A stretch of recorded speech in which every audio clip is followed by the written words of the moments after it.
नमस्कार किसान साथियों, स्वागत है आपका हमारे YouTube चैनल किसान मीडिया में। कैसे हैं आप सभी?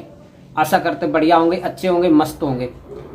और आप देख रहे हैं देश का नंबर 1 चैनल किसान मीडिया। तो कुछ किसान भाई हमारे पास कमेंट कर रहे थे कि विकास जी, ये फरवरी के माह चल रहा है, इस माह में हम जो प्याज की खेती है वो हम किस प्रकार से करें और अच्छा प्रोडक्शन कैसे लें। तो हमको उसके बारे में पॉइंट बाय पॉइंट बता दें तो मैं भी अच्छा एक प्रोडक्शन ले सकूं कम समय में। तो मैंने सोचा चलिए क्यों ना किसान भाइयों के हित में एक और वीडियो बनाया जाए। तो मैं किसान भाइयों के हित के लिए एक और वीडियो बना रहा हूं।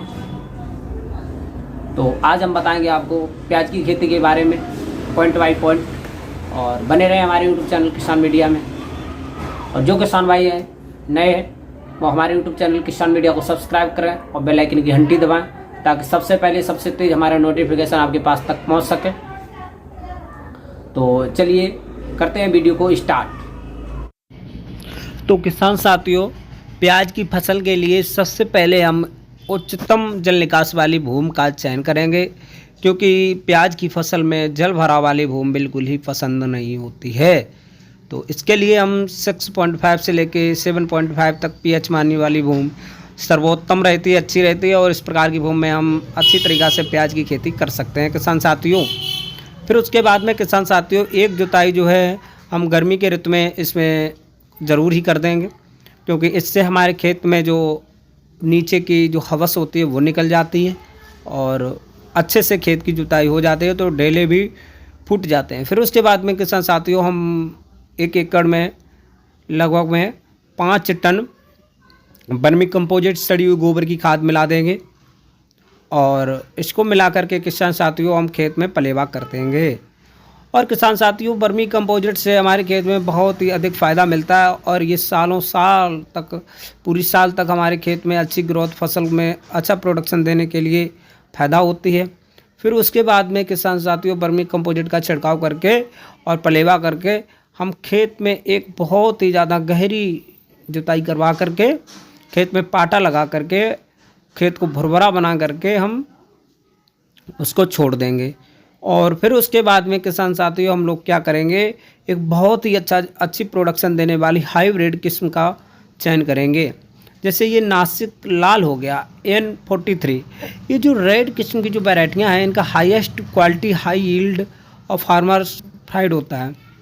तो इन लोगों का जो इन वैरायटियों का प्रोडक्शन होता है वो बहुत ही ज़्यादा हाईएस्ट होता है, और ये वैरायटियाँ आजकल किसान लोग ज़्यादातर चॉइस कर रहे हैं। जैसे पंचगंगा बीज हो गया, और ये नासिक लाल N53 हो गया। तो जो इस किस्म की जो वैरायटियाँ हैं इनका मार्केट में अच्छा भाव मिल रहा है किसान साथियों। फिर उसके बाद में हम क्या करेंगे किसान साथियों, मार्केट से पौध ला करके और उसके बीज को हम खोल कर देखेंगे। हमारा बीज अच्छी तरीक़ा से अच्छा होना चाहिए, और उसको हम घर पे संशोधित ज़रूर करेंगे, क्योंकि शोधित करके यदि हम बीज को बोएंगे तो उससे बहुत ही ज़्यादा गलन नहीं होगा और हमारे प्लांट अच्छे होंगे। फिर उसके बाद में किसान साथियों हम नर्सरी लगाने के लिए क्यारियाँ तैयार कर लेंगे। आप देख सकते हैं 1 एकड़ की खेत के लिए आपको 500 से लेकर 600 वर्ग मीटर एरिया में आपको बुवाई करनी है। फिर उसके बाद में किसान साथियों जब आप इसमें बुवाई करेंगे तो सबसे पहले ये जो प्याज की बीज होते हैं ये बहुत ही सूक्ष्म होते हैं, तो इसकी हम डायरेक्ट इसलिए बुवाई करके ऊपर से 1-2 इंच परत पे सड़ी हुई गोबर की खाद का छिड़काव कर देंगे। फिर ये लगभग में 8 से 12 दिन में जमाते हैं। फिर उसके बाद में किसान साथियों इसके दूसरे या तीसरे दिन हमें इसमें नियमित रूप से पानी दे देना चाहिए। और जब किसान साथियों ये हमारी जो पौध होती है ये लगभग में 50 से जब 60 दिन की हो जाती है तो ये प्लांटेशन के लिए तैयार हो जाती है। अब इसका समय आ जाता है कि मैं इसको उखाड़ करके दूसरी जगह इसका पौधरोपण कर दूं। जब इसमें ये आप देख सकते हैं जड़ों के गुच्छे जो होते हैं वो अच्छी तरीक़ा से हो जाते हैं, फिर हम इसको एक जगह से उखाड़ लेंगे और अच्छे से इसकी सफाई कर लेंगे। जो गले पौधे होंगे उनको हम प्लांटेशन में नहीं लगाएंगे, ना ही उसकी रोपाई करेंगे, और अच्छे से इसको सफाई करके फिर हम खेत में रोपाई करने के लिए और अच्छे से क्यारियाँ बना करके उसमें हम खेत में प्याज की रोपाई करेंगे। और जो हमने खेत में तैयारी की थी उसी खेत में हम अच्छे से खेत को और उसी में हम प्याज की रोपाई करेंगे। और उससे पहले शाम को किसान साथियों हम इसको पौध को अच्छी तरीक़ा से सफाई करके पानी में भिगो देंगे ताकि हमारी पौध गले नहीं और नरम रहे। फिर उसके बाद में किसान साथियों हम अपने खेत में प्याज की पौध का रोपण करेंगे और बहुत ही सावधानी से करेंगे, क्योंकि यदि प्याज का जो बीज होता है, जो वो प्लांट होता है, वो अगर रोपण करते टाइम पे टूट गया तो हमारा प्लांट वहाँ से नष्ट हो जाएगा और अच्छा प्रोडक्शन हमको नहीं मिल पाएगा और गैफिंग बन जाएगी तो बहुत ही ज़्यादा हमको नुकसान देखने को मिलेगा।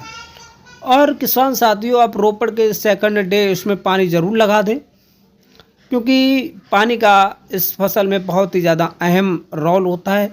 और इसमें किसान साथियों आप ज़्यादा गहरा पानी नहीं दे सकते हैं, क्योंकि ज़्यादा गहरा पानी देने से हमारी फसल गलने का डर रहता है, क्योंकि ये जो कंद वाली फसलें होती है इसमें पानी का सबसे ज़्यादा फ़ायदा भी होते हैं और बहुत ज़्यादा इसके नुकसान भी होते हैं अधिक लग गया तो।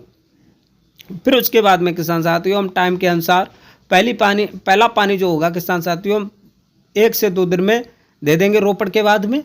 फिर उसके बाद में 8 से 10 दिन के अंतराल पर हम इसमें पानी देते रहेंगे। फिर उसके बाद में ये जो प्याज की हमारी वैरायटियाँ और ये फसल होती है इसमें किस्म के अनुसार इसकी देख रेख करना बहुत ही ज़रूरी होता है और इसमें निराई और गुड़ाई करना भी बहुत ही ज़रूरी होता है, क्योंकि इसके जो कंद होते हैं जब हम गुड़ाई अच्छे से करेंगे तभी इसमें कंद अच्छे से हो पाएंगे। फिर उसके बाद में किसान साथियों आप टॉप ड्रेसिंग के रूप में यूरिया की खाद का भी आप छिड़काव कर सकते हैं, क्योंकि इसका भी अहम रोल होता है। जब आप टॉप ड्रेसिंग के रूप में यूरिया खाद का छिड़काव करेंगे तो उससे हमारी फसल बहुत ही ज़्यादा ग्रोथ करेगी। और फिर जो मैंने आपको बताया था 8 से 10 दिन के अंतराल पर आप सिंचाई बहुत ही ज़्यादा मात्रा में अच्छी तरीक़ा से दे सकते हैं। और जब हमारी गांठें अच्छी तरीक़ा से बनने लगती हैं किसान साथियों आप देख सकते हैं किस प्रकार से प्रोडक्शन हो रहा है हमारा। और जब हमारी फसल लगभग में 80 से 90 दिन की हो जाए तो हमको गांठों पे मिट्टी ज़रूर चढ़ा देनी चाहिए, क्योंकि जब मिट्टी हम चढ़ाएंगे तो गांठों का ग्रोथ अच्छी होगी और जब ग्रोथ अच्छी होगी तो मार्केट में उसका भाव अच्छा देखने को मिलेगा। और इसमें जो डिजीज वगैरह होंगे उसके लिए मैं वीडियो दूसरी ज़रूर बनाऊंगा, क्योंकि अभी जो है मैं फसल के ऊपर बात कर रहा हूं और डिजीज के ऊपर जब हमारी सीरीज़ चलेगी फिर इसके जस्ट बाद में डिजीज प्रत्येक क्रॉप के ऊपर जो डिजीज होते हैं उसके बारे में ज़रूर वीडियो बनाऊंगा और आपको डिजीज के प्रकोप से बचाने के लिए आपको मैं ज़रूर ही बताऊंगा। फिर उसके बाद में आप देख सकते हैं किसान साथी कि जो हमारी फसल थी वो हार्वेस्टिंग करने के लिए तैयार हो गई है। तो इसके हार्वेस्टिंग का ये तरीका होता है किसान साथियों, जब हमारी वे पौध मुरझा जाए और सूखने लगे तो आप जान लीजिए कि हमारी पौध प्याज हमारा है जो हार्वेस्टिंग के लिए तैयार है। इसको खुरपी की सहायता से आप खोद सकते हैं और लगभग में प्याज होता है वो 100 से लेकर 115 दिनों के अंतर्गत पक जाता है और इसको खुरपी की सहायता से आप खोद सकते हैं और 10 से 15 दिन इसको छाया में रख करके सुखा सकते हैं। उसके बाद में इसकी कटाई करके आप मार्केट में बेच सकते हैं और इस प्रकार से आप प्याज की खेती बहुत ही अच्छी और विस्तार तरीक़ा से कर सकते हैं। और मार्केट में भाव जो चल रहा है इस टाइम पर वो लगभग में 50 रुपये है। और इसी प्रकार के वीडियो देखने के लिए हमारे यूट्यूब चैनल किसान मीडिया को सब्सक्राइब करें। और आप देख रहे हैं देश का नंबर 1 चैनल किसान